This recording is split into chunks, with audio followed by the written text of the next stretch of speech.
What makes a female hero unforgettable?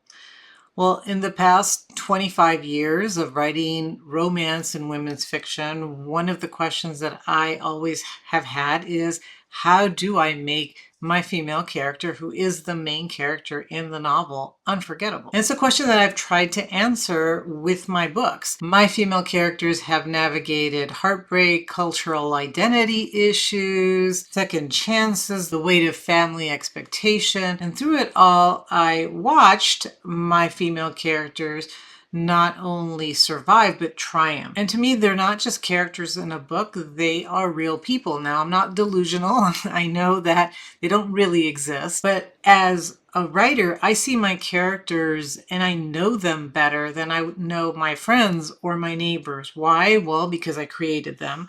I know everything about them, but also because my female characters are larger than life. They're actually braver and more powerful and more dynamic than real people. And of course, they have to be because they are heroic.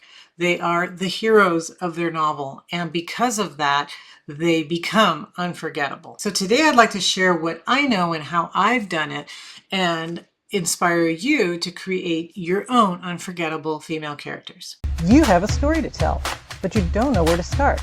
Let me show you how to free your story. I teach you how to write and how to dig deep in your soul to release your story and make a difference in the world. Welcome to the Julie Amante channel. If we're just meeting, I am Julie Amante. I've been writing for over 25 years, started with romance and women's fiction, and I'm here to share with you what I've learned along the way to help you write your books. If these videos help you, I hope that you will like them and subscribe to the channel. I also want to offer you an opportunity to write your own book. If you are doing that, if you're wanting to write a book, I have created a 12-month writing program where we spend an entire year together and you write, edit, and get your book ready for publication. So if that interests you, I will put a link down below. So take a look at that. All right, let's get started. First, I'd like to mention why female characters matter now more than ever. And I want to say that all heroes, right? Male or female, but I'm focusing on female because that's what I write, women's fiction, right? Romance. And even if you don't, you do want to have female characters in your novel, I'm sure.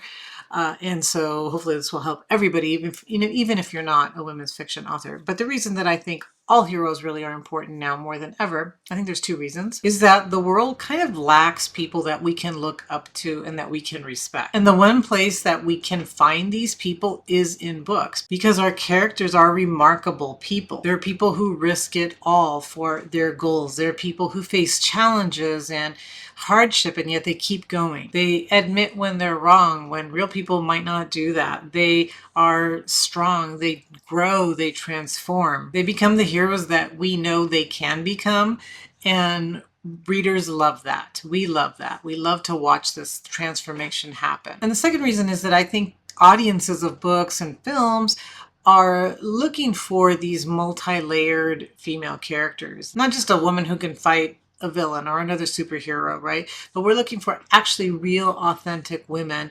who are vulnerable, but they're also strong and they're intelligent and they're determined and they're complex.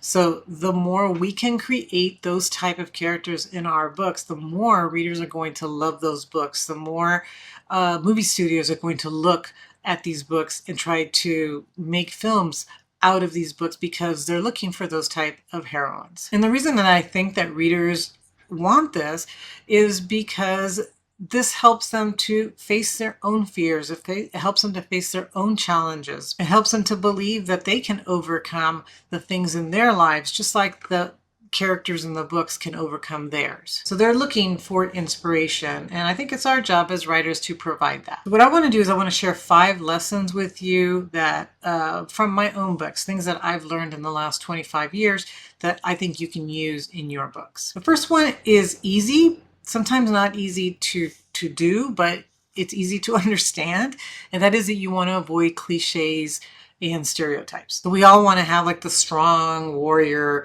but they tend to be like strong, cold warriors that don't have emotions, or their emotions are buried deep inside.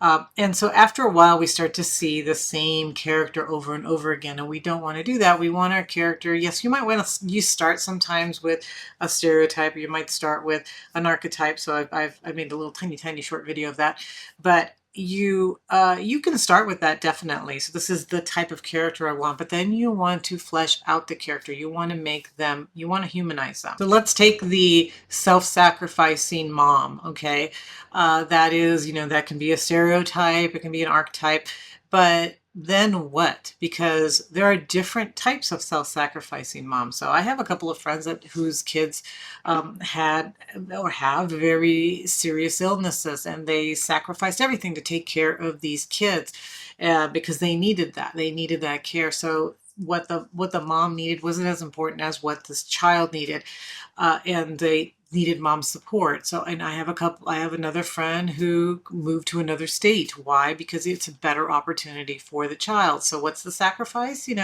It's not the same type of sacrifice. Maybe it's just leaving everything they know and their friends and their jobs or whatever to move for the sake of giving the child a better life. I have know other people who work very hard. They have very important jobs, and they raise their child by having this great powerful job. And is there a sacrifice there? Maybe there's a sacrifice of actually not being with the child as much, but knowing that they're providing for the child. So depending on who your character is, it's not going to be the same stereotype. You might start with something, but then make this character a real person, not the typical. And we don't want the same type of character again, to read that again and again as readers. The second lesson that I learned is to make my character stand out. But then that created other questions, right? Like, how do I do that? And there are 3 ways that you make your character stand out. The first is by making your character complex. So I also wrote, I think I've mentioned before, but I'll mention again for anybody who doesn't know me. When I started writing under the pseudonym Laura Rios, and it was mostly romances and chick lit. So one of those chick lit novels was Becoming Latina in 10 Easy Steps. Now, in this novel, how did I create a complex character? Well, I wanted sort of a happy, funny character, but that she also had a depth to her that she didn't let other people see. So she was humorous, but she was also pretty deep and complex as far as thinking of issues. She had courageous moments, and then she had many moments of doubt. And I tried to balance the humor and determination in her with that insecurity that she had about her identity and who she was and how she fit into her family. The second way to make your character stand out is to make your character relatable. So Becoming Latina in 10 Easy Steps was the first novel. The second novel was Becoming Americana. Now, this was a different type of character. She's a very harsh, very strong, young character. I think she was 19, maybe even, yeah, she was, I think, about 19. And she was a college student. So she was a very young person who knew what she wanted. And what she wanted was to succeed and get out of a very bad neighborhood, a bad situation in her family. She wanted to also, while she wanted to get out, she also wanted to help people that were in her neighborhood, in her barrio, that were going through some of the same things that she went out. So what she had was an issue of, do I stay or do I go, right? How tied am I to my roots? And does it make me a traitor if I leave and make a better life for myself? Or do I have to stay and help other people, even though she wasn't out yet? So she was being pulled in 2 different directions at the same time. She was part of 2 worlds. She was part of the world she was going into, but she was still part of the world that she lived in. So how does this make her relatable? Well, how many of us have not felt that? Do we really fit in here? We join it, we get a new job. Do I really fit into this job? I'm trying to move up the success ladder, but I'm still kind of down here. I'm not up here yet. So I feel like I relate more to my group here, but I really want to be part of this group here. So, I mean, we've all felt that in some way, one way or another, right? So this character I thought was very relatable, especially to young people who were looking for their identity, who were trying to figure out what they wanted in life, who felt guilty maybe for moving on, but still wanted to. So we make our characters stand out by making them relatable to the reader. And the third is by making sure that your character grows and transforms. So your character starts out one way and they're going to transform into someone different. And I think probably one of my novels that shows this the best is Say You'll Be Mine. This is about a young, well, she's not so young actually at the start of the novel. Is she owns a winery. She's actually helped her parents to build this winery to be successful and put her own dreams aside. She put her own dreams and goals aside so that she can help her family to succeed and do well. And she's reached a point now where her parents are gone and she's ready to follow her dreams. During the time that she was helping her parents, she was also married to an alcoholic and divorced. He's still sort of in the picture. He's still helping the family with the business. And just as she is ready to finally take her step and finally do something that she wants to do, her cousin dies. She ends up having to adopt or take care of 3 children that she wasn't expecting. And so now what does she do? The reader is trying to figure out, well, what is she going to do? Is she going to move forward with her dreams, or is she going to step back and actually take care of these kids? So again, putting her dreams aside for family. And in the meantime, her ex-husband is trying to help her out. He's changed his life. He's no longer an alcoholic, or I guess you're always an alcoholic, but he's no longer drinking. But he's in the picture again. And so she has to decide whether she trusts him after he's broken her heart and betrayed her in many ways. So part of what the story is about is growth and transformation. How does Isabel grow and transform? Can she transform into a mother now after she's been a businesswoman all her life? And every heroine in every novel should transform, because that's what we as readers read for. We want to see the growth of this character. We want to see the transformation that this character makes. We want to see this character become stronger and wiser and more of who she really is by the end of the novel. So by doing those 3 things, by making your character complex, relatable, and showing the growth, you are making your character stand out because they're going to be going through their own journey. And the third one is probably the hardest one for me, was the hardest one for me to understand and to explain, but I'm going to do my best. So it's to fill your character with spirit. And this is more than just personality. So I'm not telling you to give your character a personality. You want to do that, but that's not what I'm saying. What I'm saying is more of, it's the emotional engine. It's what drives your character. So with Marcella and becoming Latina 10 Easy Steps, it was the humor that made her real. It was the vulnerability. She had a big heart and you couldn't help but cheer for her as she goes for her goal. With Lupin becoming Americana, it was that toughness. She was very tough, but again, she was vulnerable. So even though she wanted her own goals, she wanted her own dreams, she was helping other people, right? So this spirit of wanting to be of help, of wanting to support people who didn't really even want her help, that creates a spirit, right? It creates a human, a personality. And I had 2 other books that were related. These were my Julia Amante books. So that was then and this is now. When that was then, Grace was a mother. She is my self-sacrificing mother. She is a mother who is actually dying of cancer. She gets a cancer diagnosis, but instead of being worried about herself, she's worried about her children. Did she give her children the culture? Did she give them something? Because that's one of the things Grace loves in this book, is she's very tied to her culture and she's very proud of her culture.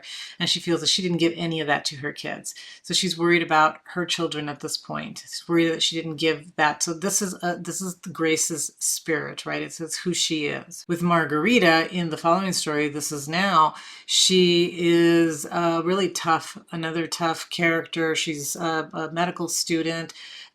She's got all kinds of wounds that came from childhood, and yet she is the doctor that's trying to save other people.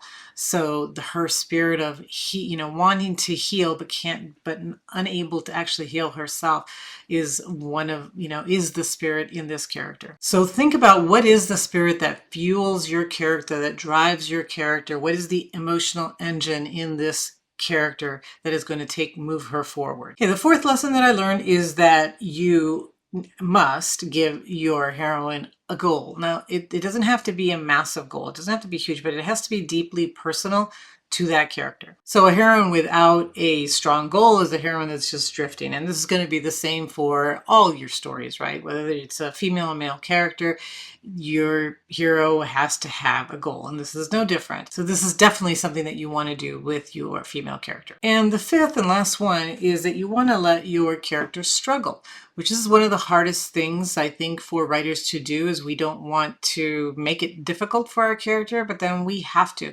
And why? And this is because a hero, a heroine, right, that struggles and then earns the goal is much more unforgettable than someone who gets it easy. And it's because of the way that we value. So we understand, right, that struggle is part of life. And that's why we cheer for the underdog, right? When the underdog makes it, it's so much more enjoyable and exciting than when somebody else, who's not the underdog makes it, because we kind of expect them to make it. So if you look at somebody like Steve Jobs versus Bill Gates, right? Which one is more relatable? Which one do we even maybe admire more? I think it's Steve Jobs. Why? Because he was the underdog. He was no one, right? And he struggled and he made it. He made an amazing company with his own intelligence, determination, and creativity. Nothing against Bill Gates, but right, he had more support. He had a family with money. He had advantages that Steve Jobs didn't. So we, again, cheer more for the underdog. We know what the struggle was like. And so when they finally reach their goal, we're so happy. You look at singers like Tina Turner, right? Who, again, was, an underdog. Nobody knew who she was, and she was picked up and she sang her heart out. And then she had, marriage issues and abuse, and she still was able to overcome that and continue her career. So we kind of love that struggle, which is kind of strange, right? We don't really want to struggle in our own lives, but when we read it in a novel or when we see it in real life, we really admire that. We really want to cheer that person on. We're really happy about their success because we know how hard it was for them. So if you want to create an unforgettable character, don't make it easy for them. Let us see your character struggle for their goal. So those are the 5 lessons that I learned about creating an unforgettable female hero for a novel. So just to go over it one more time, the first lesson was to avoid cliches and stereotypes.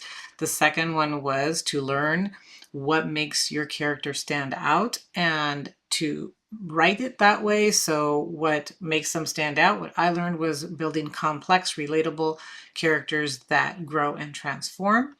The third lesson was to infuse your heroine with a distinct spirit that drives her towards her goal.